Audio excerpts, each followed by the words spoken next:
Shalom, selamat pagi. Bapak, Ibu, dan saudara-saudara yang terkasih, Majelis Jemaat GKI Gejayan menyampaikan selamat datang dan selamat beribadah kepada semua warga jemaat yang hadir pada saat ini dan juga jemaat Tuhan dimanapun berada yang mengikuti siaran live streaming. Mari kita mempersiapkan diri dan hati kita untuk mengikuti ibadah pada hari ini. Bersama ini kami informasikan beberapa warta lisan sebagai berikut. 1. Mulai bulan Juni ini, persekutuan doa pagi sudah bisa dilaksanakan secara onsite di gereja, yaitu setiap Rabu pertama dan ketiga, pukul 6.30 WIB. 2. Komisi Anak GKI Gejayan mengajak saudara yang mempunyai kerinduan dan berkomitmen dalam pelayanan anak untuk melayani sebagai guru sekolah minggu GKI Gejayan. Ketiga, persembahan syukur tahunan atau persembahan Thanksgiving, persembahan istimewa, akan dilaksanakan dalam kebaktian umum pada hari Minggu 12 Juni 2022. Keempat, dalam kebaktian umum hari ini, kita akan bersama-sama memberikan persembahan syukur bulanan. Yang kelima, program orang tua asuh dan kakak asuh Pondok Tetulung adalah program beasiswa pendidikan bagi anak-anak SD sampai dengan kuliah yang memerlukan dukungan finansial untuk melanjutkan pendidikannya. Kami mengundang jemaat untuk mengambil bagian dalam program ini. Bapak, Ibu, Saudara dapat menghubungi hotline Pondok Tetulung di nomor 0813 8883 3768. Yang keenam, jemaat dapat melihat warta jemaat dan katalog Tetulung secara lengkap dengan melihat akun atau link media sosial GKI Gejayan.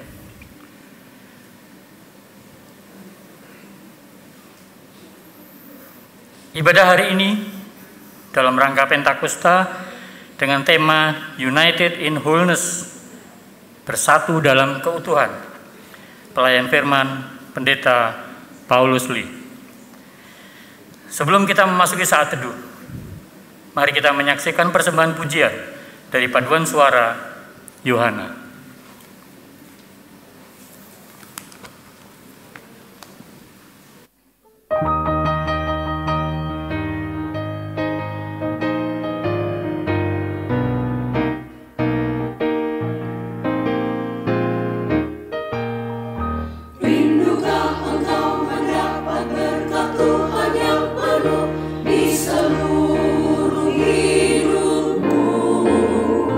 Mintalah kepada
Melalui kasih-Nya, kita menerima urapan Roh Kudus yang tercurah saat ini dan telah dipulihkan. Mari dengan sukacita kita nyatakan anggur baru tercurah.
Mari jemaat kita mengawali ibadah kita dengan bersama-sama mengucapkan pengakuan demikian.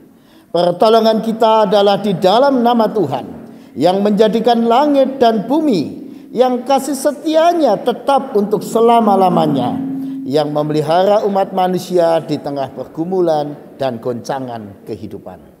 Amin.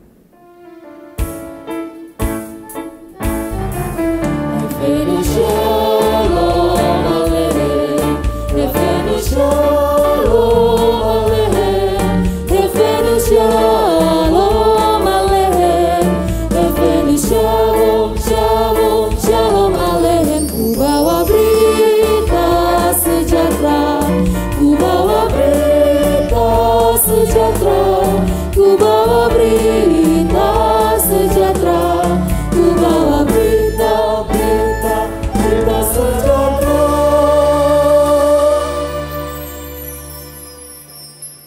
Shalom.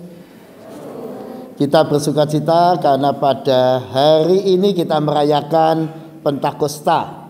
Dan juga bersama kita ada Bapak Ibu saudara kita juga beribadah secara online ya.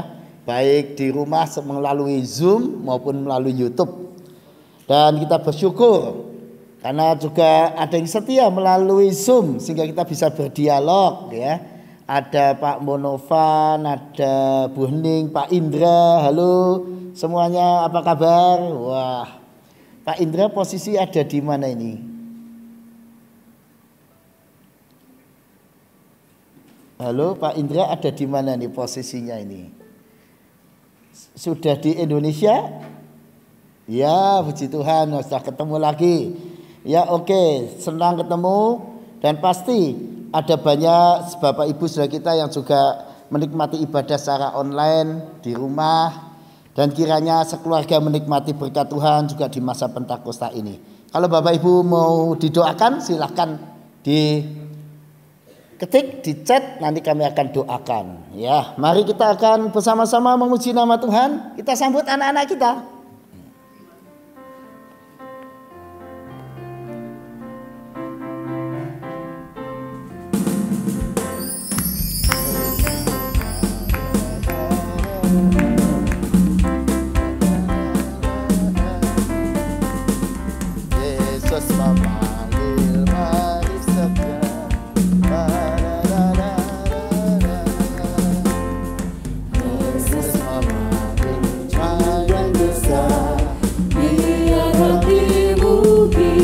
Adik-adik silakan maju yuk.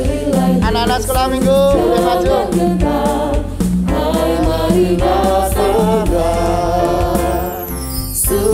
Surati kita kan senang, bebas dosa hati pun tenang, bersama Yesus dalam terang di rumah yang kekal.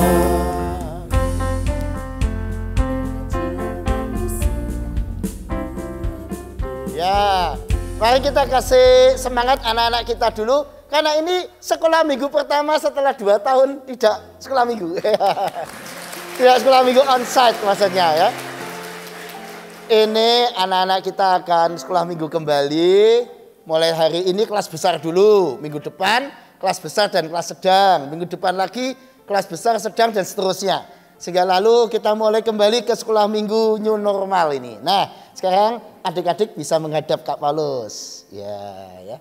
Kalau manggil Kak Paulus lo ya, jangan Pak lo ya. Ya. Soalnya masih muda. Ya, oke. Apa kabar? Gimana mau sekolah minggu onsite lagi? Senang? Senang online apa onsite?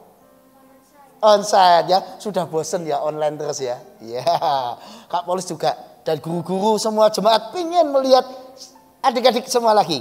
Tapi jangan lupa loh, mulai minggu depan siap-siap nyanyi. Nanti kalau ibadah ngisi nyanyian kayak dulu lagi ya, suka ngisi. Senang kan menyanyi?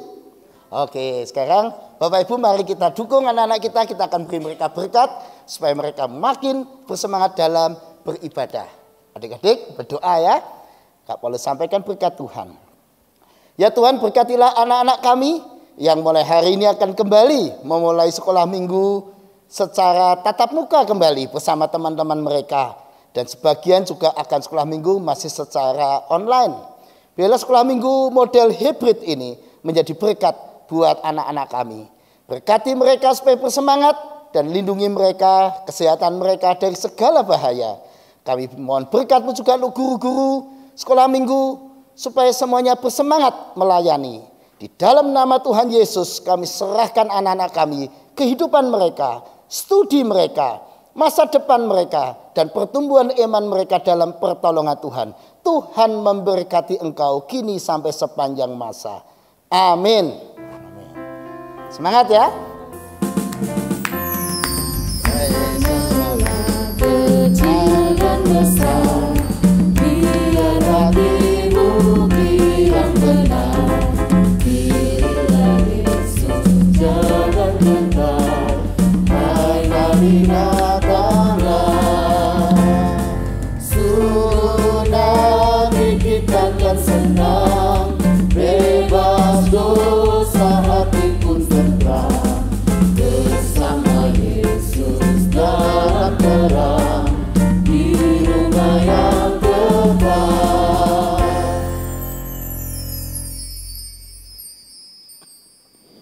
Mari kita mengaku dosa di hadapan Tuhan di dalam kesungguhan hati yang memohon pengampunan.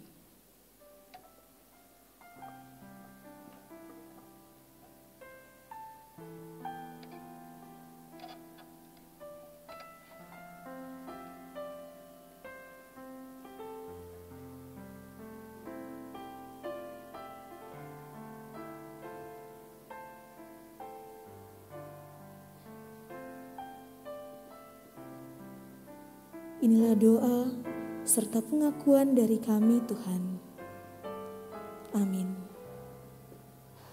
Mari jemaat dengan bangkit berdiri, kita akan menerima berita anugerah yang dibacakan dari Yesaya 59 ayat yang pertama. Sesungguhnya tangan Tuhan tidak kurang panjang untuk menyelamatkan, dan pendengarannya tidak kurang tajam untuk mendengar. Demikianlah berita anugerah dari Tuhan. Syukur kepada Allah.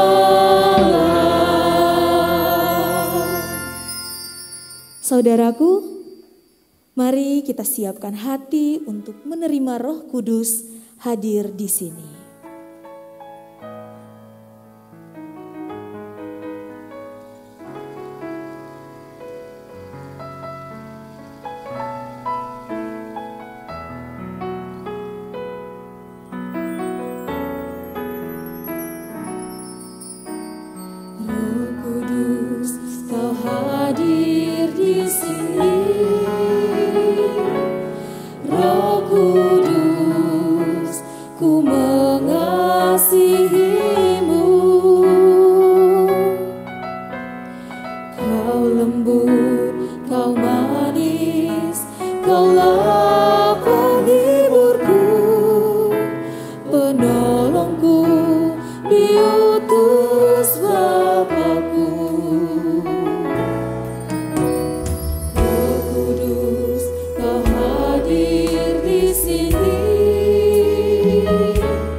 Mari jemaat kita bersama-sama berdoa.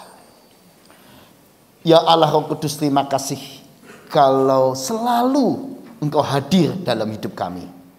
Juga selalu Tuhan hadir dalam ibadah-ibadah kami. Sehingga kami merasakan jamahan Tuhan. Sehingga kami merasakan kedekatan dengan Tuhan. Sekalipun kami merasa berat menghadapi banyak persoalan hidup, tapi Tuhan selalu dekat. Terima kasih ya Allah Roh Kudus. Karena itu kami ingin mohon pimpinan-Mu, supaya firman kebenaran itu boleh kami baca dan renungkan, dan kami boleh mengerti, dan kami boleh hidup di dalamnya. Tolonglah kami ya Allah Roh Kudus, supaya segala kelemahan dan keterbatasan kami tidak menghambat pekerjaan-pekerjaan Tuhan dalam menanamkan firman, dalam membangun firman dalam hidup kami. Berbicaralah ya Tuhan, hamba-hamba-Mu semua ini mendengarkannya. Amin. Kisah Para Rasul pasal 2 ayat 1 sampai dengan 13. Kisah Para Rasul pasal 2 ayat 1 sampai dengan 13. Ketika tiba hari Pentakosta, semua orang percaya berkumpul di satu tempat. Tiba-tiba turunlah dari langit suatu bunyi seperti tiupan angin keras yang memenuhi seluruh rumah di mana mereka duduk. Dan tampaklah kepada mereka lidah-lidah seperti nyala api yang bertebaran dan hingga pada mereka masing-masing. Maka penuhlah mereka dengan Roh Kudus.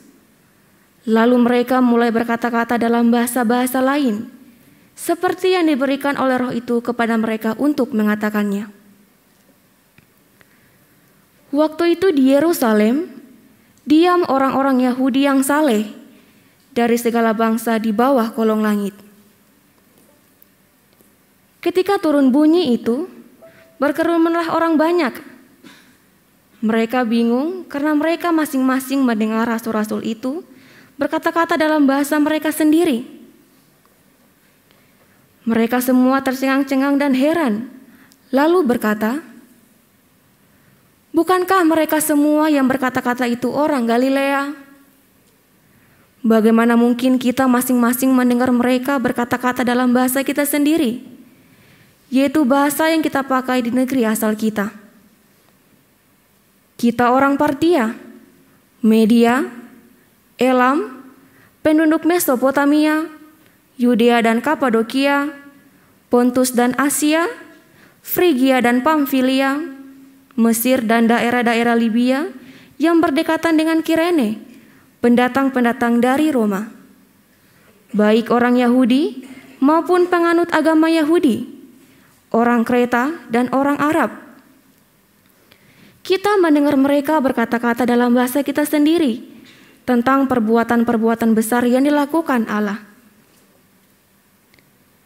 Mereka semuanya tercengang-cengang dan sangat termangu-mangu, sambil berkata seorang kepada yang lain, "Apakah artinya ini?" Tetapi orang lain menyindir, "Mereka sedang mabuk oleh anggur manis." Demikianlah sabda Tuhan.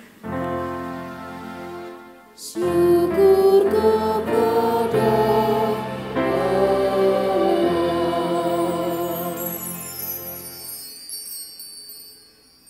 Mazmur 104.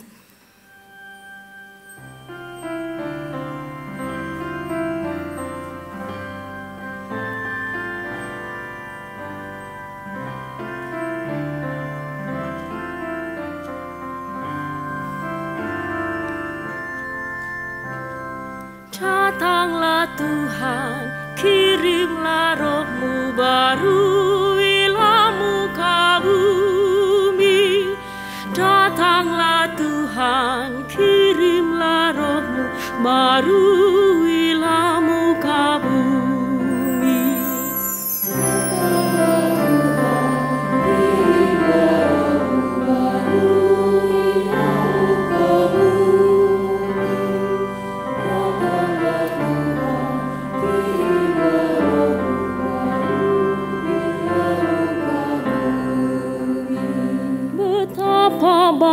hebatnya karyamu Tuhan, sekalian yang kau jadikan. Kau ciptakan semua dengan hikmat-Mu, bumi penuh dengan ciptaan-Mu.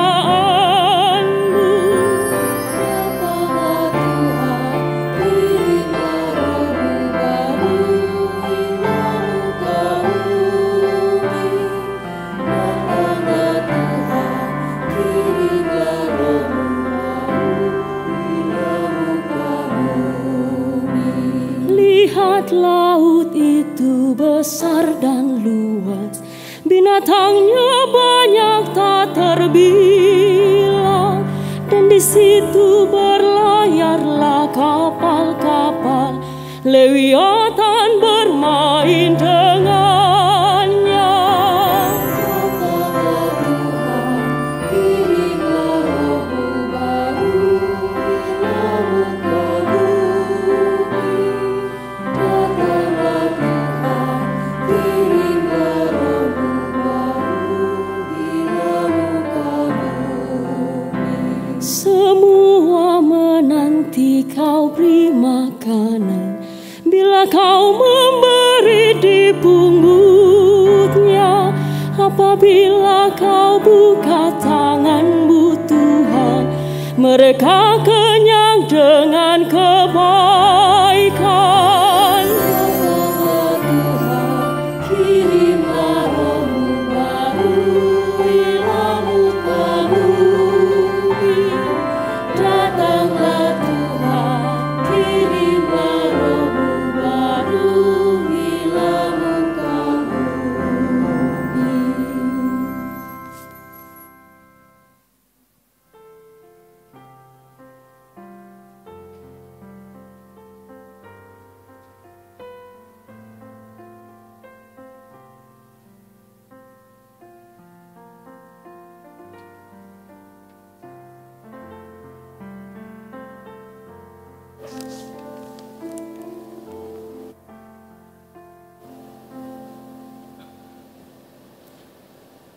Injil Yohanes pasal 14 ayat 8 sampai dengan 17. Injil Yohanes pasal 14 ayat 8 sampai dengan 17. Kata Filipus kepadanya, "Tuhan, tunjukkanlah Bapa itu kepada kami. Itu sudah cukup bagi kami." Kata Yesus kepadanya, "Telah sekian lama aku bersama-sama kamu, Filipus, namun engkau tidak mengenal aku. Barang siapa telah melihat aku, ia telah melihat Bapa. Bagaimana engkau berkata, tunjukkanlah Bapa itu kepada kami? Tidak percayakah engkau bahwa aku di dalam Bapa dan Bapa di dalam aku? Apa yang aku katakan kepadamu, tidak aku katakan dari diriku sendiri. Tetapi Bapa yang diam di dalam aku, dialah yang melakukan pekerjaannya. Percayalah kepadaku, bahwa aku di dalam Bapa dan Bapa di dalam aku.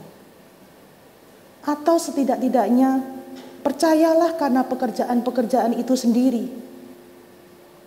Aku berkata kepadamu, sesungguhnya barang siapa percaya kepadaku, ia akan melakukan juga pekerjaan-pekerjaan yang aku lakukan. Bahkan pekerjaan-pekerjaan yang lebih besar daripada itu. Sebab aku pergi kepada Bapa.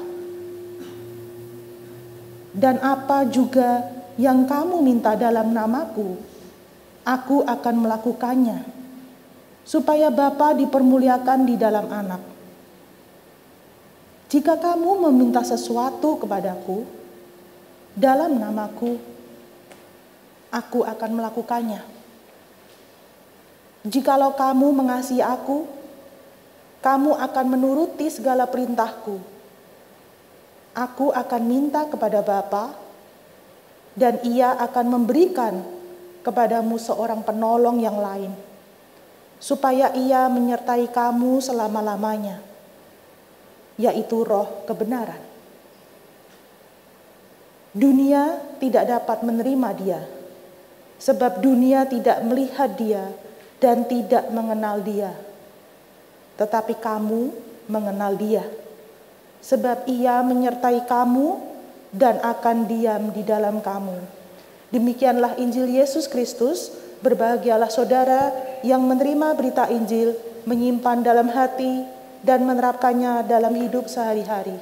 Haleluya.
Shalom. Shalom. Saudara, saya itu baru bingung karena saya dicari kertas, adanya kertas bekas. Dan kertas bekasnya sudah sobek-sobek semua. Bingung saya.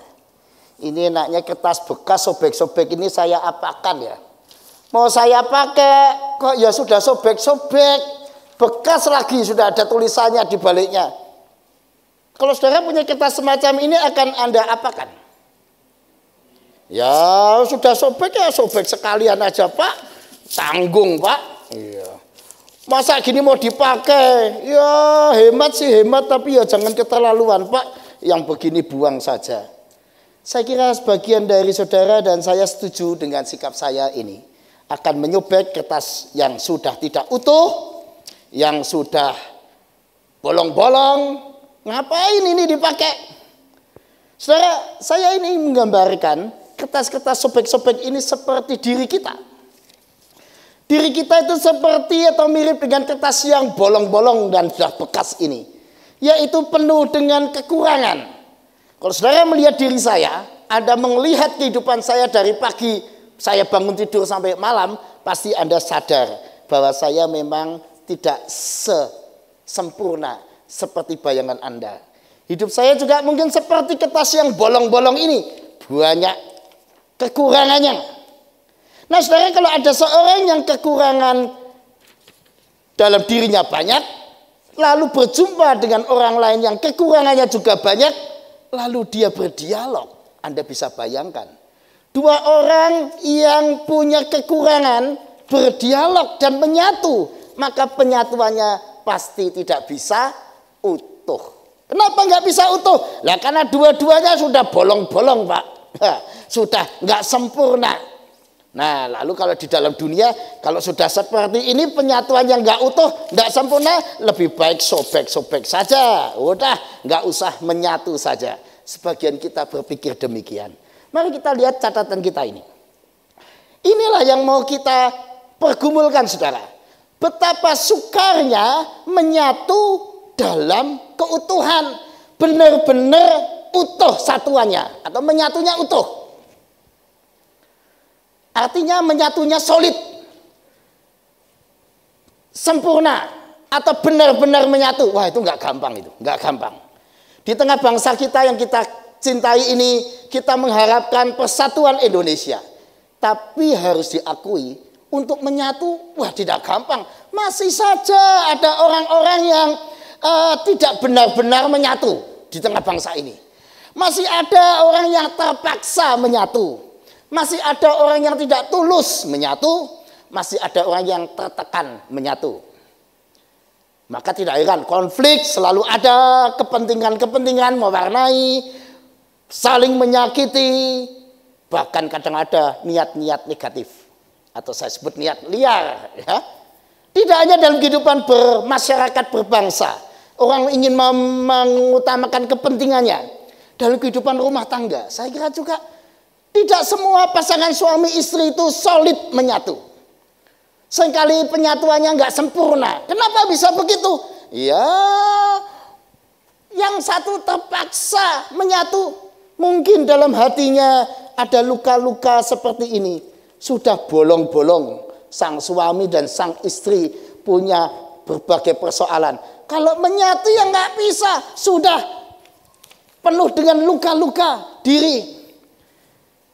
Lalu ya menyatunya terpaksa karena sudah terlanjur menikah. Bahkan kemudian saling menyakiti, tidak saling percaya, bahkan tidak sedikit yang lalu punya pikiran negatif. Wah, kalau begitu sudahlah, cerai saja. Wah, kalau sudah begitu, ya sudahlah, pisah saja dan sebagainya. Saya kira itu sudah banyak terjadi. Kenapa ada pikiran liar itu? Lah kami sama-sama terluka, Pak. Kami sama-sama hancur-hancuran, masa mau menyatu? Tidak hanya dalam kehidupan berbangsa dan keluarga, dalam kehidupan bermasyarakat, dalam kehidupan gereja juga sama, sudah. Menyatu solid itu sulit. Kenapa? Masing-masing punya perasaan, punya kepentingan, terluka. Sebagian tertekan. Saya nggak tahu ini pemain musik sama-sama main musik ini ada yang tertekan nggak nih mainnya? Atau kalian main dengan gembira? Yang main dengan gembira pasti menikmati sekali kebersamaan. Tapi yang terpaksa, Pak, saya sebetulnya nggak mau yang model begini. Nah, itu tertekan. Pertanyaan saya, apakah Anda dan saya hari ini mengalami perasaan itu? Berumah tangga tapi merasa tertekan.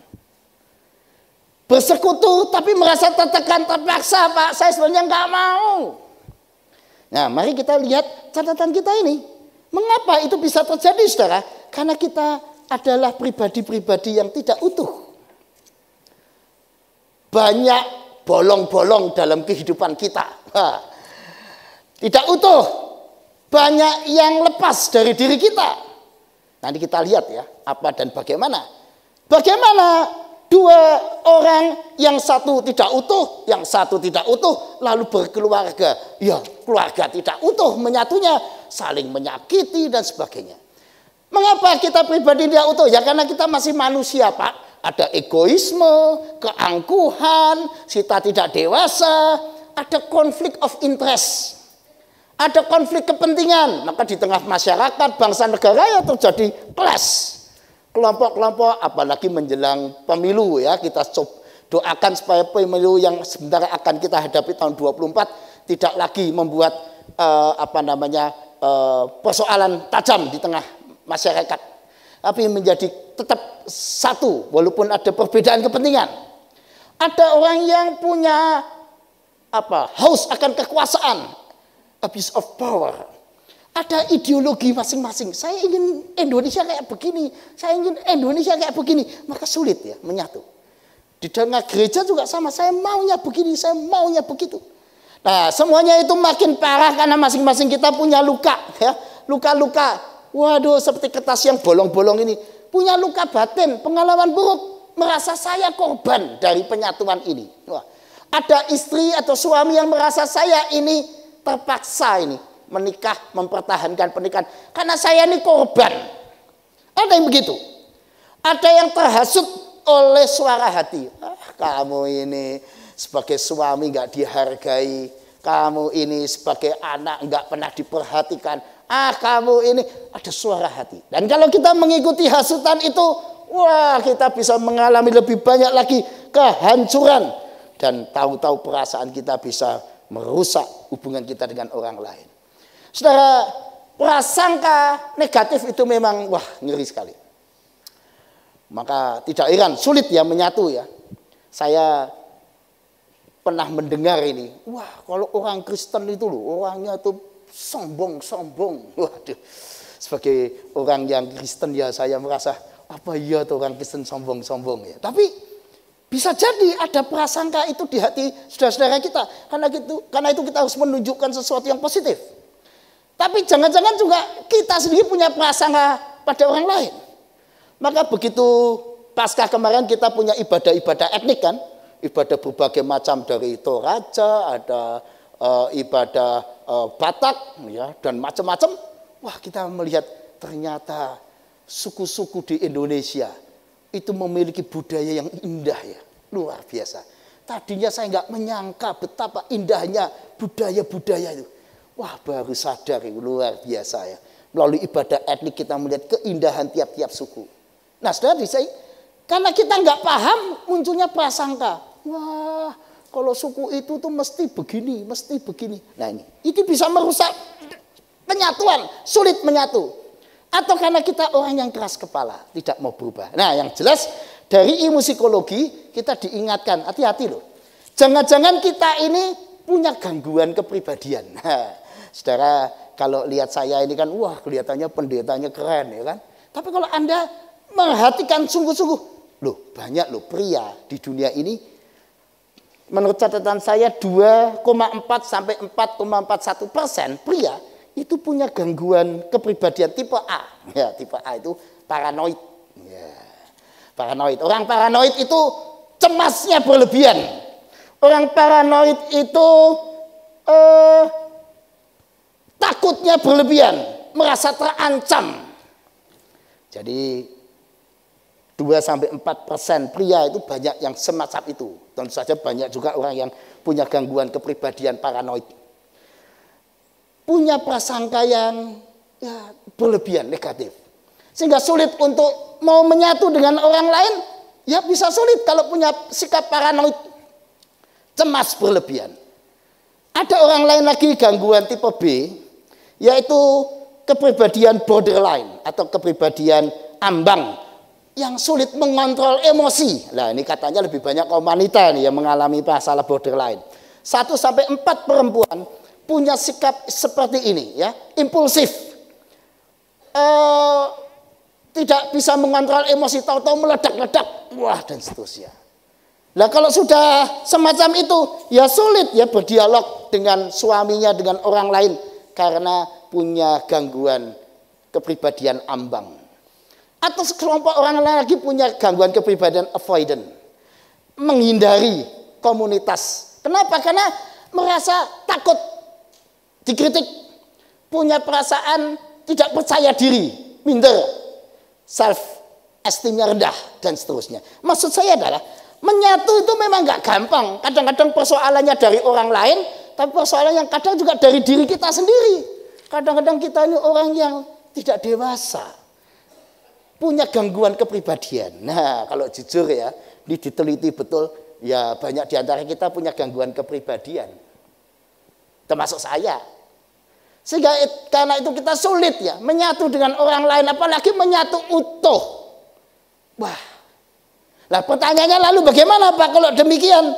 Kalau memang menyatu dengan orang lain sulit, lalu bagaimana? Ya udahlah Pak, nggak usah menyatu, sobek-sobek saja. Apa itu jalan keluarnya? Ya sudahlah Pak, kalau suami istri sulit untuk menyatu utuh, ya udah nggak usah menikah. Atau sudah cerai saja kalau ada masalah. Oh, tidak demikian saudara. Hari ini kita belajar yang luar biasa dari peristiwa Pentakosta. Ketika Allah Roh Kudus menyatukan berbagai suku, bahasa, bangsa yang tidak bisa komunikasi karena beda bahasa, disatukan. Wah, melalui karya Allah Roh Kudus. Nah, ini luar biasa. Kalau dulu dalam Perjanjian Lama, Pentakosta dirayakan sebagai hari raya 7 minggu atau syukur tahunan atas panen gandum, dan juga sekaligus merayakan pemberian 10 hukum Allah kepada Musa, sehingga itu menjadi hari sukacita. Dan kalau hari ini dalam Perjanjian Baru kita rayakan sebagai kehadiran Allah Roh Kudus yang membuat panen dalam kehidupan kita orang-orang percaya. Nah, prinsipnya adalah, lalu apa yang Allah Roh Kudus lakukan ketika kita menjadi orang yang pribadinya tidak utuh? Allah Roh Kudus hadir supaya kita bisa juga menjadi pribadi yang utuh, tidak terus bolong-bolong seperti kertas ini. Supaya apa? Supaya kita juga bisa berdialog, berkomunikasi dengan orang lain yang sama-sama juga punya kelemahan dan kekurangan. Nah, ini pekerjaan Allah Roh Kudus.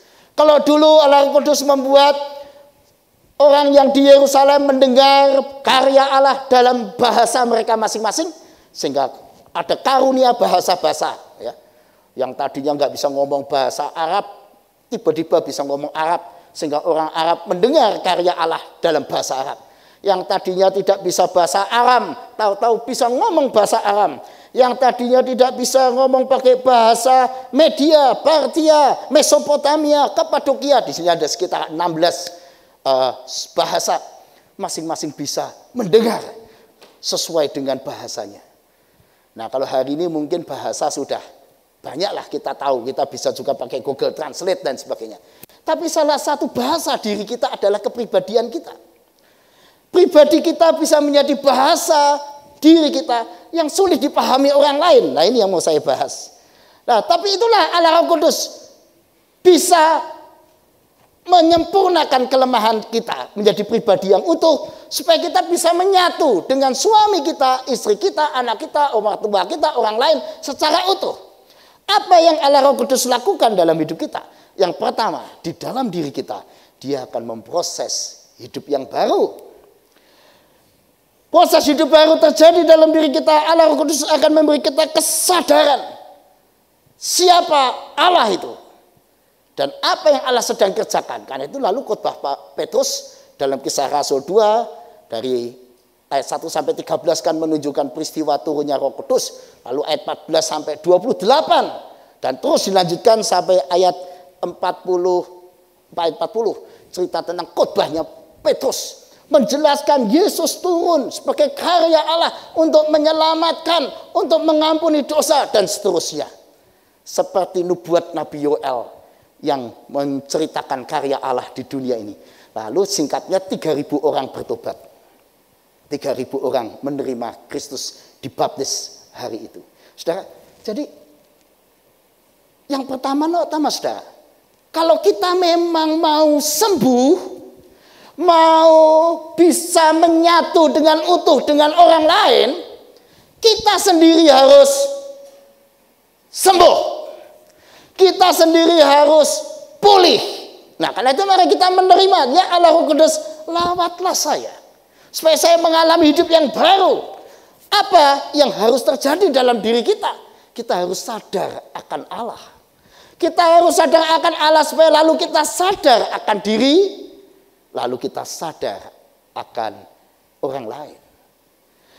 Menerima Allah, kita akan menerima kasih-Nya, karyanya, dan tujuan hidup, yaitu misi Allah. Jadi berbahagialah saudara dan saya yang hari ini mau menerima Allah, Roh Kudus dalam diri kita. Kita akan menerima berita keselamatan itu yang diberitakan oleh Allah Roh Kudus melalui Petrus tentang Yesus adalah juru selamat dan seterusnya. Lalu Allah Kudus juga menanamkan dan mengajak kita memiliki kasih seperti Yesus. Kalau saudara memperhatikan teks Kisah Rasul 2 sampai akhir, waduh itu indah sekali. Kita diajak menjadi seperti Kristus. Karena itu Roma 8 ayat 26 sampai 28 juga menggambarkan kisah itu ya. Allah Kudus itu menyelidiki hati nurani dan menolong perjuangan kita untuk menjadi seperti Kristus. Nah, kalau kita sudah diajak menjadi dan mengenali Kristus dan menjadi seperti Kristus, mari kita diajak juga menerima diri kita. Menerima bahwa kita itu memang nggak sempurna, penuh kelemahan dan dosa. Nggak apa-apa, saya ini sebagai pendeta ya banyak kekurangan, nggak masalah. Yang penting jangan puas diri. Lalu apa kalau ada kekurangannya?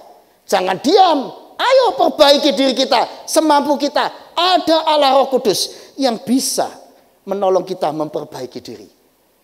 Nah, kalau kita sudah sadar kelebihan dan kekurangan kita, kita berjuang untuk memperbaiki diri, kita harus berani juga menerima orang lain. Orang lain juga punya banyak kelemahan seperti kita. Nah, kalau sama-sama sadar, aku punya kekurangan, kamu punya kekurangan. Nah, dua-dua orang yang sadar kekurangan, lalu menyatu. Wah, itu jadi indah. Lalu kertas ini menjadi sempurna. Ya. Tentu tidak sempurna beneran, tapi jadi baik. Nah, jadi kertas putih yang baik. Nah, ini kalau sudah begini bagus. Supaya bagus mau saya ini dulu. Isolatif dulu. Mana yang ujungnya nih? Waduh ini. Ini persoalannya mencari ujungnya sekarang ya. Ya inilah tugas. Nih, baik, saya selotip dulu. Oke. Nah. Oke. Oke. Ya. Kalau Anda melihat ini ya, Anda lihat, wah ini kok jorok sekali ya. Enggak sempurna. Tapi begitu menyatu Anda sekarang bersih. Siapa yang bisa Anda pasti dari sana nggak menduga, oh ini kok kertasnya masih putih ya Pak? Ya, ini adalah cara menyatu.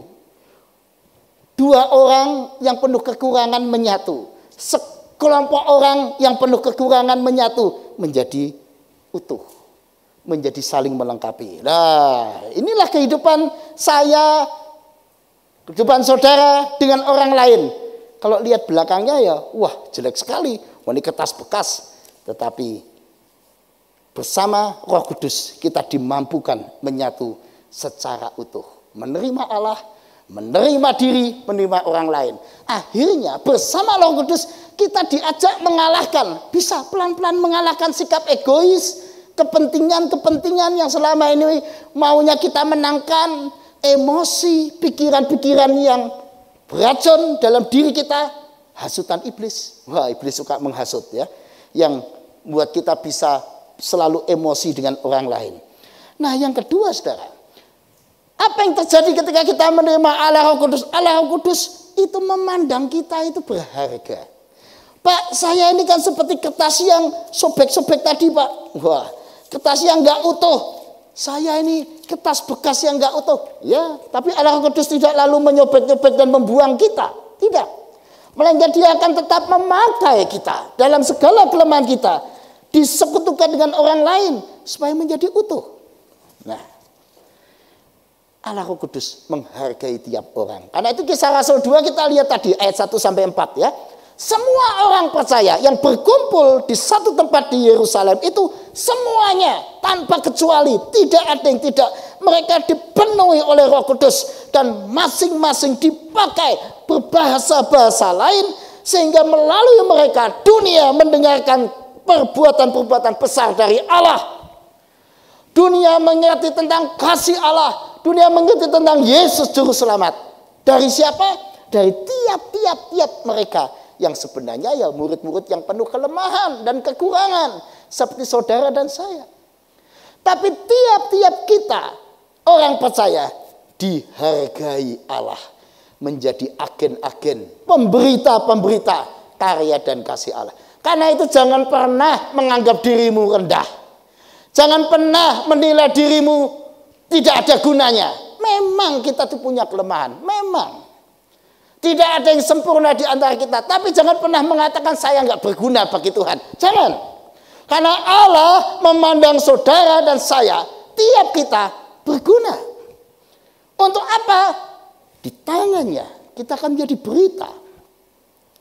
Melalui hidup kita, orang-orang sekeliling kita akan melihat dan mendengar karya Allah. Pertanyaannya, mau nggak kita dipakai? Supaya akhirnya di ayat 28 dunia ini mengerti jalan kehidupan. Karya Kristus dalam hidup kita. Dan dunia menyatu. Nah itulah pekerjaan Roh Kudus. Kalau kita mau menerima dia. Dia akan menjadikan kita yang penuh kelemahan menjadi berguna.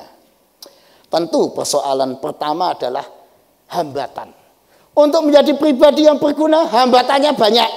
Dan ternyata hambatan menjadi orang baik, hambatan menjadi orang berguna, hambatan untuk menyatu munculnya dari mana? Justru dari dalam diri kita sendiri. Suami istri mau menyatu, hambatan utama dari mana? Bukan dari pasangan, dari diri kita sendiri. Di keluarga mau menyatu, hambatan utama dari mana? Ya dari dirinya sendiri. Kenapa? Karena iblis pandai mengombang-ambingkan perasaan kita. Sehingga iblis mengatakan, "Lo, kamu beda loh dengan mertuamu. Memang mertuamu begini-begini kok orangnya." Akhirnya kita lalu punya prasangka negatif. Kita lalu menjadi melihat mertua kita sebagai ancaman terhadap orang lain, kelompok lain. Kita juga begitu. Iblis selalu pintar. Itu loh kelompok itu ancaman buat kamu. Udah hati-hati kamu. Dia itu wah selalu. Iblis membuat kita melihat orang lain, kelompok lain, suku lain, agama lain, keyakinan lain, bangsa lain. Pokoknya beda dengan kita sebagai ancaman. Sehingga lalu kita nggak suka menyatu. Bahkan kita lalu jadi paranoid. Takut.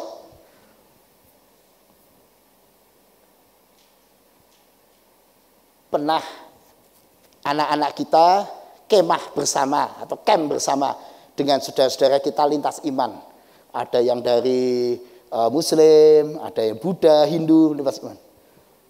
Awal acara itu anak-anak kita yang merasa takut. Pak, nanti gimana ya? Gimana? Karena mereka sudah masing-masing punya paham. Wah, kalau orang Muslim tuh hanya begini-begini loh. Kalau orang Buddhis tuh begini-begini loh. Kalau orang penganut kepercayaan begini-begini, sudah ada paham dan rata-rata pahamnya negatif. Tapi begitu datang dalam acara itu, mereka berubah. Ternyata mereka baik-baik ya. Ternyata kita bisa makan bersama, acara bersama, guyup bersama, bernyanyi bersama, bermain bersama, berdialog bersama, dan berdoa agama masing-masing sesuai agama masing, tapi bersama-sama bisa. Ternyata bisa ya. Nah itu saudara. Kadang-kadang banyak di antara kita belum saja ketemu, belum berdialog, belum kita sudah merasa terancam. Nah iblis itu pintar membuat banyak suami istri bertengkar. Orang tua dan anak bermasalah. Menantu dan mertua bermasalah. Kita di tempat kerja banyak masalah. Pak, saya di tempat kerja kok banyak masalah ya Pak. Ya karena iblis pandai mempermainkan perasaan kita. Sehingga hal-hal kecil, perbedaan kecil menjadi sesuatu yang wah besar. Padahal itu enggak objektif, cuma perasaan. Masa Res, perasaanmu terhadap saya bagaimana? Ayo jujur ya. Jujur. Kalau ngomong perasaan, ayo nilai saya itu ganteng apa enggak? Alah, kemarin ngomong Pak lu jelek gitu loh. Jujur di hatimu, coba kasih 0 sampai 10. Saya itu gantengnya angka berapa? Jujur. Ya, dia nggak berani jujur ya. Pak mau saya kasih nilai 4 nggak enak ya. Ya, kadang-kadang kita gitu sih. Kita tuh menilai sesuatu berdasarkan perasaan. Perasaan tuh nggak objektif. Menilai pasangan kita berdasarkan perasaan, menilai orang lain berdasarkan perasaan, menilai perasaan yang main nggak objektif. Rasanya dia tuh nggak suka saya. Ya betul. Mas Haris kalau sama saya itu rasanya nggak suka loh sama saya. Wah kalau mandang aja kayak gitu. Terus kamu tuh sebenarnya dengan saya ada masalah nggak? Kok kamu memandang saya tajam banget? Ini perasaan. Apakah perasaan saya objektif? Belum tentu. Mak perasaan. Kok rasanya ya? Rasanya. Wah banyak suami istri bertengkar cuma karena rasanya. Banyak keluarga tidak rukun karena apa? Rasanya. Wah hati-hati sudah. Iblis itu pandai sekali. Kita kenapa bisa begitu? Ya karena kita ini punya gangguan kepribadian. Ya paranoid mungkin juga ada. Mungkin kita ini juga punya kepribadian borderline atau batas kita tuh mudah emosi. Mungkin kita ini juga orang yang takut dinilai, dievaluasi, avoidant. Kita juga mungkin punya self esteem yang rendah, minder, tidak dewasa. Itulah makin sulit. Nah di tengah semacam itu peristiwa Pentakosta menjadi hebat. Kenapa? Allah Roh Kudus selalu menawarkan pada kita. Lah sekarang kamu apa? Kalau dirimu seperti ini, sekitarmu seperti ini semua, lalu mau apa? Mau menghindari kehidupan? Mau hidup sendiri? Mau bertengkar dengan semua orang? Enggak. Allah Roh Kudus akan menolong kita untuk mampu menerima orang lain, mengampuni orang lain, menyatu dengan orang lain. Tapi iblis sebaliknya mendorong pertikaian. Iblis mengajak kita, sudah kamu memang nggak cocok kok sama suamimu. Nggak ada sedikit pun kecocokan kamu dengan suamimu. Bedanya terlalu banyak. Nggak bisa lagi pernikahan ini disatukan, nggak bisa. Kita lalu terdorong untuk, oh iya betul ya, nggak cocok. Hati-hati juga suara hati. Tetapi pada saat itulah Allah Roh Kudus juga bersuara di hati saudara dan saya. ketika kita melihat orang lain, kelompok lain, pendapat orang itu, rasanya ini saya nggak bisa kok masuk di rumah mertua, nggak bisa. Saya nggak bisa di kos itu. Kenapa orang-orang kosnya? Wah, orang Indonesia Timur semua. Wah, ngeri. Orang Indonesia Timur itu kalau makan itu, wah, guguk dimakan, bayangin. Tahu tak guguk, hok, itu dimakan. Wih. Orang Indonesia Timur itu guguk disangsang, coba. Ngeri gak? Ngeri sekali. Wah, hati-hati, suara negatif itu tidak objektif. Yang betul, sangsang memang enak. Ya, itu objektif. Kalau itu memang enak ya. Guguk disangsang juga enak ya. Ya, baik. Tapi lepas dari itu, banyak perasaan tidak objektif. Nah, Roh Kudus memberi perasaan di hati kita. Lembut suaranya. Enggak benar loh perasaanmu. Kamu terlalu a priori. Kamu terlalu paranoid. Dia memberi kita kebenaran. Ingat loh firman. Ingat, kasihlah sesamamu manusia seperti dirimu. Ingat, kamu ya banyak kelemahan. Dia ya banyak kelemahan. Tapi Tuhan mengampuni kamu. Sudahlah, terima kelemahannya. Sama-sama orang lemah kok sombong. Jangan angkuh. Suara menghibur, suara pengharapan, suara yang menyejukkan, suara yang membawa damai, suara yang membawa pengampunan, suara yang mendorong pemulihan, suara yang membawa kita semangat ketika kita terpuruk, suara yang membuat kita tetap optimis, hidup dalam ketertiban dan tabah dan seterusnya. Suara-suara positif itu suaranya siapa? Suara Roh Kudus. Jadi ketika Anda menghadapi ujian-ujian dan ada suara yang menguatkan, itu suara Roh Kudus. Jadi jangan bertanya, Pak, Allah Roh Kudusnya mana? Kalau dulu kan kelihatan seperti lidah-lidah api di peristiwa Pentakosta. Nah sekarang Allah Roh Kudusnya mana? Ada dalam hidup saudara. Masa tidak pernah Anda mendengar suara kebaikan di hatimu? Pernah, Pak. Nah itu suara Roh Kudus. Masa Anda tidak pernah diingatkan, jangan sombong loh. Kamu terlalu berlebihan. Ingat Tuhan. Masa Anda tidak ada suara positif dalam hatimu? Ada, Pak. Itu tanda Allah Roh Kudus hadir dalam hidup saudara. Kalau dulu peristiwa Pentakosta kehadiran Allah Roh Kudus begitu nyata, dalam hatimu, dalam hidup saudara dan saya, Allah Roh Kudus juga hadir secara nyata. Nah, Pak, dulu kan ada mujizat bahasa-bahasa yang asing bisa menyatukan. Sekarang juga masih ada kepribadian-kepribadian yang tadinya nggak bisa menyatu, bisa disatukan. Kalau Anda dan saya mau ditolong Allah Roh Kudus. Kenapa? Karena Allah Roh Kudus mampu mengatasi semua hambatan komunikasi. Kalau Anda mulai bilang, Pak, memang Pak, saya dengan teman-teman kos itu banyak komunikasi nggak macet, yang nggak jalan. Kami macet. Saya nggak senang tinggal di kos. Saya nggak senang tinggal ketemu si A, si B, si C. Saya nggak suka. Saya nggak nyaman di gereja, Pak. Di komunitas itu saya ingin keluar. Allah Kudus mampu membuat komunikasi berjalan baik. Memang kepribadian Anda bisa menjadi bahasa diri Anda. Dan kalau bahasa Anda asing, ya sulit dipahami orang lain. Tetapi Allah Roh Kudus bisa membuat Anda memiliki kepribadian yang lebih baik. Sehingga kita bisa disatukan dengan orang lain. Nah pertanyaannya saudara, maukah Anda dan saya ditolong Allah Roh Kudus untuk bisa disatukan secara utuh? Ya, nggak sekedar menyatu. Wah ini ngomong-ngomong soal penyatuan. Tadi kalau saudara lihat penari-penari tadi. Wah sulit ya membedakan mana di antara 4 penari tadi yang salah satunya pelatihnya. Ayo yang mana? 2 di depan, 2 di belakang. Pelatihnya yang mana? Anda bisa menduga? Ngejayan itu nggak main-main loh. Ini pelatihnya S2 loh, studi tari. Ya, jadi itu untuk begini itu wah nggak main-main loh ya. Pelatihnya tuh S2 tari di UNY.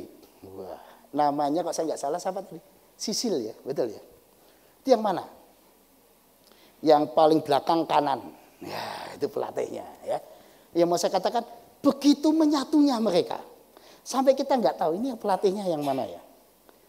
Menyatu. Itu bisa. Asal apa? Mau latihan. Latihan, ngikuti pelatihnya. Lama-lama ya bisa. Walaupun nggak sempurna.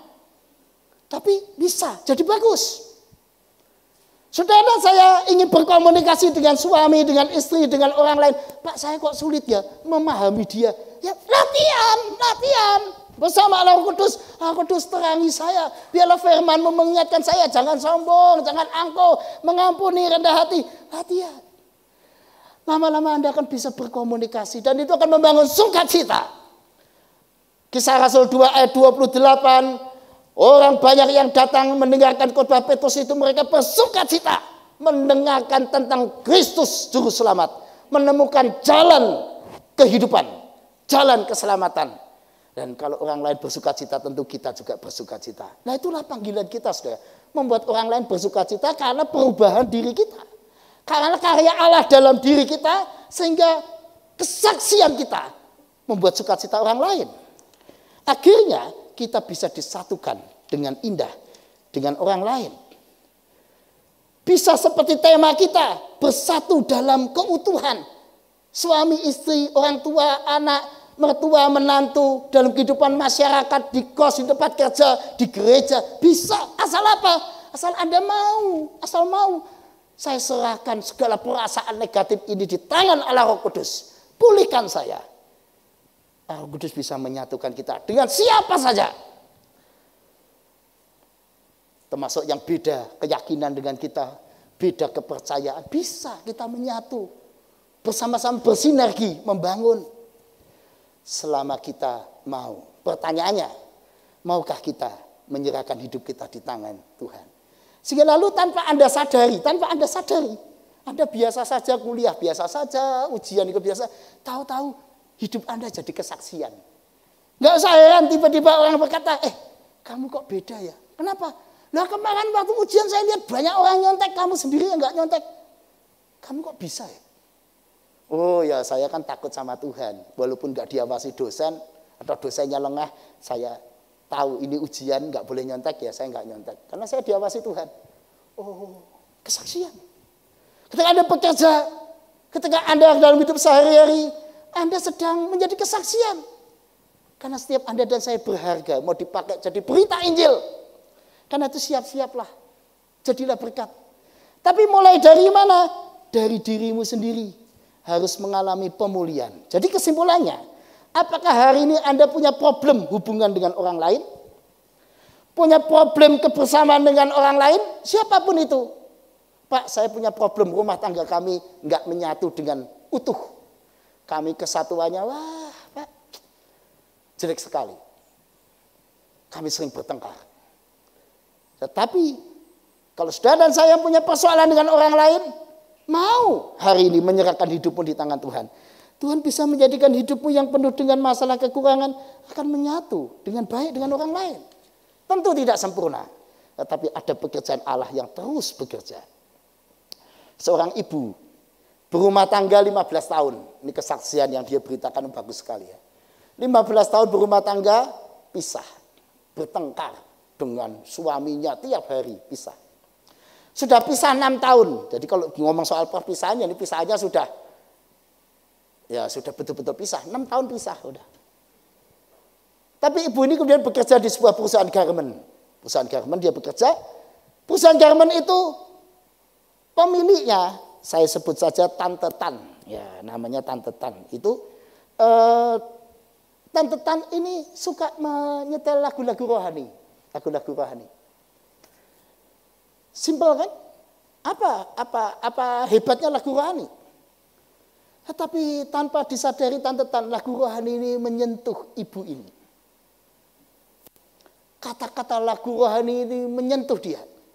Singkatnya lalu Tante Tan mengatakan, kamu punya anak toh? Yuk, anak-anak kumpul yuk. Hari ini saya rumah Tante, biar ikut sekolah minggu. Ya, anak-anak ikut. Lalu dia diajak Tante Tan juga, ayo ikut persekutuan bahasa Inggris. Ya, sekalian belajar bahasa Inggris, sekalian persekutuan tuh bagi karyawan-karyawati yang Kristiani. Ayo kumpul. Ibu ini lalu memberanikan diri ikut persekutuan. Sedikit demi sedikit firman menyentuh dia. Pribadi yang banyak masalah, pelan-pelan mengalami pekerjaan-pekerjaan Tuhan. Pribadi itu dipulihkan. Tentu tidak sempurna, tapi pemulihan yang sedikit demi sedikit itu cukup Dan ketika dia mau, Tuhan, tolonglah saya dengan suami yang selama 6 tahun ini memang sudah pisah. Tahu-tahu Tuhan juga menjamah suaminya. Dan lalu mereka dipulihkan. Lalu mereka kini hidup bahagia. Yang mau saya katakan saudara, tidak ada yang mustahil. Kalau hari ini Anda dan saya punya problem persoalan dalam soal menyatu dengan orang lain. Pak, saya kok dalam pelayanan kok nggak bisa satu ya Pak. Pak, saya kok banyak masalah dengan si A, si B, si C, dengan tetangga, dengan banyak orang. Saya punya banyak problem. Pentakosta hari ini, jadikan saat Anda dan saya mengalami pemulihan. Allah Roh Kudus membuka tangannya. Mau saya bantu memulihkan hidupmu, memulihkan hubunganmu dengan orang lain, tapi harus mulai dari diri kita. Pak, mana bisa Pak, kami ini suami istri dua-duanya bermasalah, mana bisa menyatu? Ya tentu harus salah satu dulu dipulihkan. Pak, kami ini sekelompok banyak orang, masa bisa menyatu? Ya dimulai dari diri kita sendiri. Dari satu orang yang pulih akan menular ke orang yang lain. Siapa yang mau meletakkan segala sesuatu di tangan Tuhan, dia akan melihat tangan Tuhan di dalam segala sesuatu. Amin. Mari kita bersatu teduh. Buka hati saudara. Kalau hari ini kau punya problem gangguan kepribadian dalam dirimu, sehingga Anda sulit untuk menyatu dengan orang lain, sehingga Anda tidak bisa menerima kehadiran orang lain dengan gembira, berkatalah, Allah Roh Kudus, penuhilah kami. Ubah hatiku, celikkan aku yang selama ini buta, mengalami gangguan kepribadian. Jamahlah aku.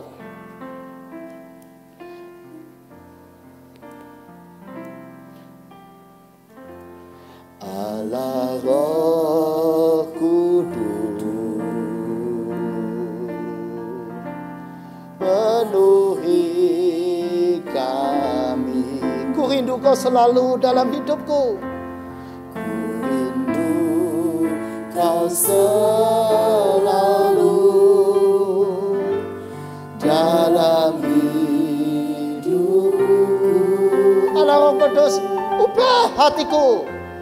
Allah Roh Kudus, ubah hatiku.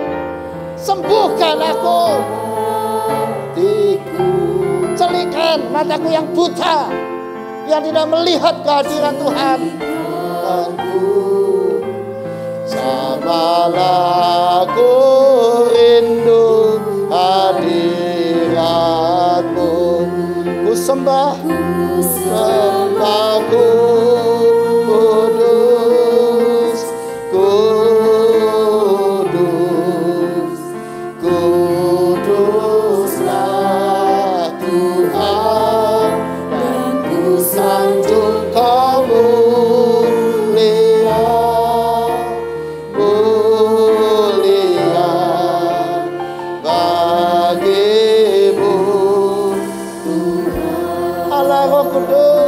Penuhi kami semuanya dalam doamu. Allah Roh Kudus, penuhi kami. Aku rindu hidup dalam dirimu. Rindu Kau selalu dalam hidupku. Ya Allah Roh Kudus, ubah hatiku. Allah Roh Kudus, ubah hatiku yang keras. Ubah hatiku. Celingkan mataku yang buta, mata rohani yang buta. Celingkanku, jamalah ku rindu hadiratmu. Bersama kudus, kudus, kuduslah Tuhan, dan ku sanggup Kau mulia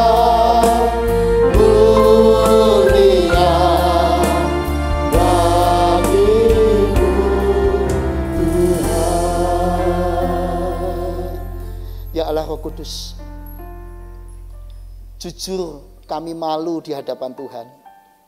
Karena kepribadian kami, sifat watak kami banyak kekurangannya. Tidak heran kami banyak masalah dengan orang lain. Bahkan di tengah keluarga seringkali kami punya banyak masalah.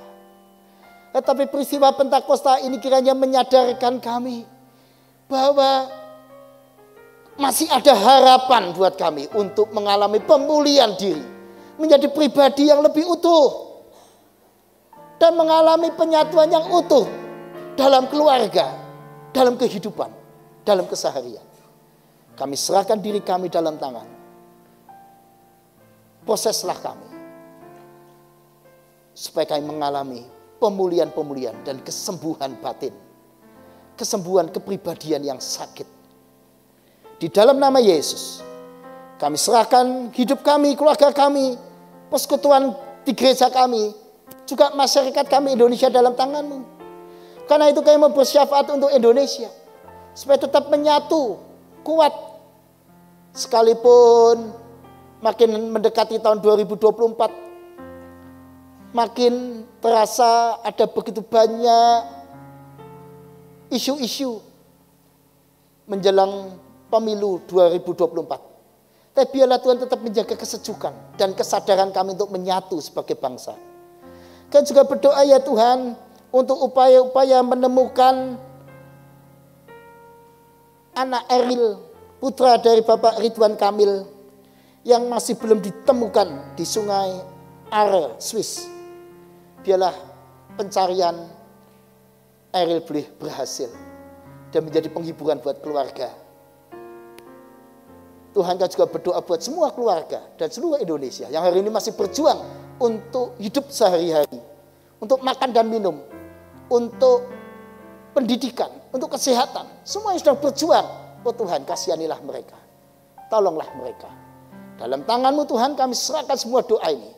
Bila doa-doa kami ini juga makin mengajarkan kami untuk menyatu dengan semua pergumulan orang di sekeliling kami. Terpujilah nama Tuhan. Amin.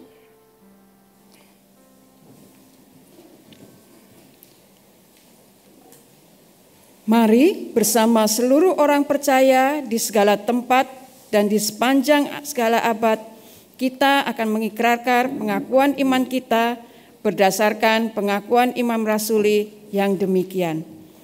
Aku percaya kepada Allah, Bapa yang Maha Kuasa, Khalik langit dan bumi, dan kepada Yesus Kristus, anaknya yang tunggal Tuhan kita, yang dikandung dari Roh Kudus, lahir dari anak darah Maria, yang menderita sengsara di bawah pemerintahan Pontius Pilatus, disalibkan, mati dan dikuburkan, turun ke dalam kerajaan maut.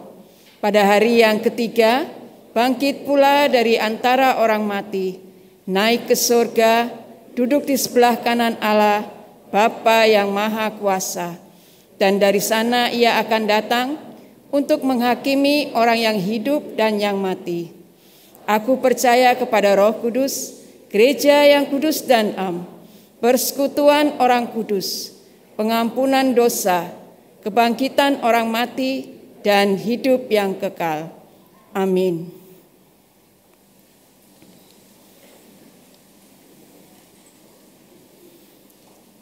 Mari kita mengumpulkan persembahan kita sambil mengingat 1 Tawari pasal ke-29 ayatnya yang ke-17a, kita baca bersama-sama. Aku tahu ya Allahku bahwa Engkau adalah penguji hati dan berkenan kepada keikhlasan. Maka aku pun mempersembahkan semuanya itu dengan sukarela dan tulus ikhlas. Selamat mempersembahkan yang terbaik bagi Tuhan.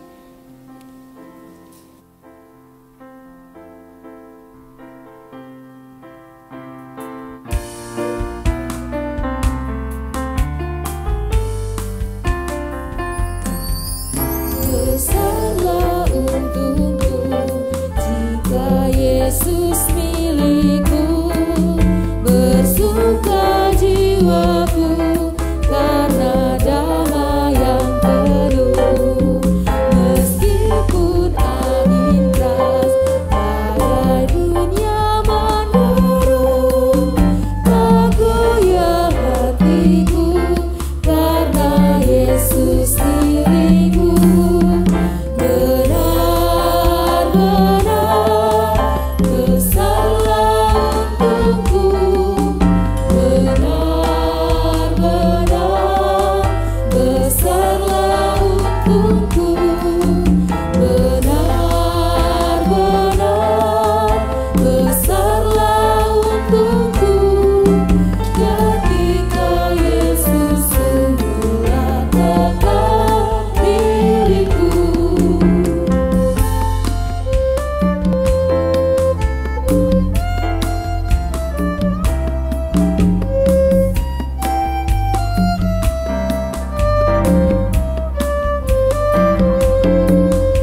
Allah Roh Kudus, Engkau yang terus menguatkan kami, Engkau yang terus memberi kami kekuatan, pengharapan dalam setiap pergumulan kami. Engkau pula yang memberi kesempatan kepada kami untuk kami mengucap syukur pada hari ini, untuk kami ambil bagian dalam mengumpulkan persembahan kami. Biarlah Engkau sucikan, Engkau berkati, sehingga persembahan ini bisa dipakai untuk pelayanan-Mu di gereja-Mu di sini. Kami juga mengingat orang-orang yang di sekitar kami yang bergumul dengan segala kekurangan dan ketidaksempurnaan mereka. Kiranya Engkau juga melawat dan memberkati mereka seperti Engkau memberkati kami. Kami mau menyerahkan hidup kami mau menyerahkan pelayanan kami mau menyerahkan keluarga-keluarga kami dalam tangan pengasihan Tuhan. Dalam Kristus Yesus kami mengucap syukur. Amin.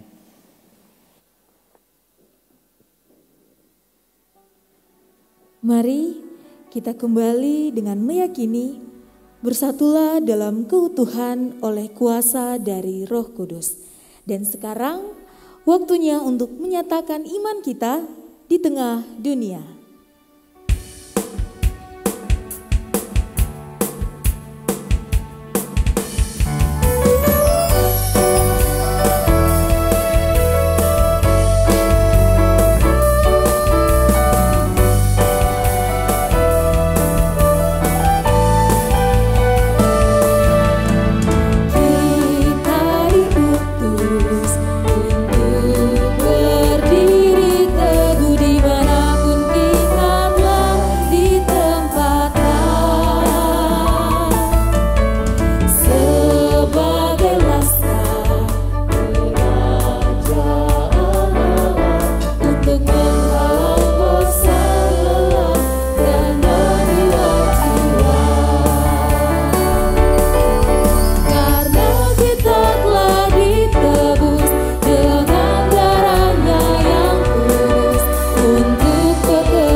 Mari kita bersama-sama menyerahkan kehidupan kita dalam pertolongan Allah Roh Kudus. Karena Tuhan berkuasa menyertai hidup saudara dan memulihkannya. Kasih Tuhan mengiringimu dan sayapnya melindungimu. Tangan Tuhan pegang di dalam hidupmu. Majulah dalam terang kasih-Nya. Tuhan memberkati dan menyertai saudara.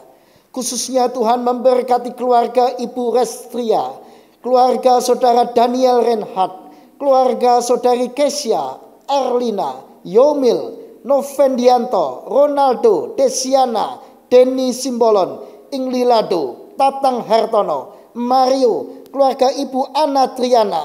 Kiranya Tuhan memberkati kesembuhan Ibu Sri Untari, Bapak dari saudara Denny Simbolon yang sedang mengalami pemulihan.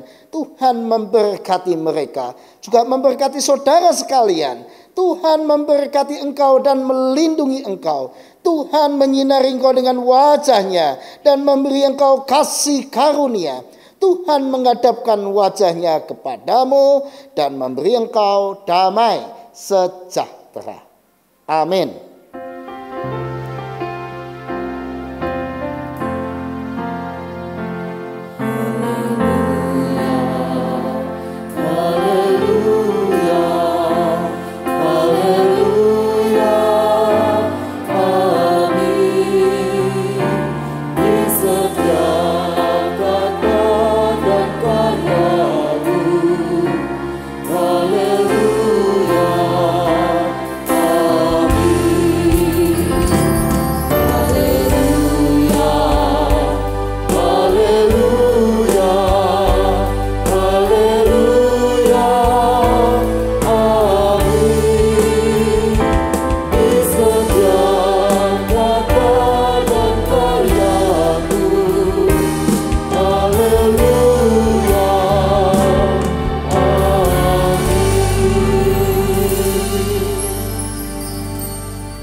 Harap jemaat tetap di tempat duduk menanti arahan asyir untuk keluar agar tidak terjadi penumpukan di pintu keluar.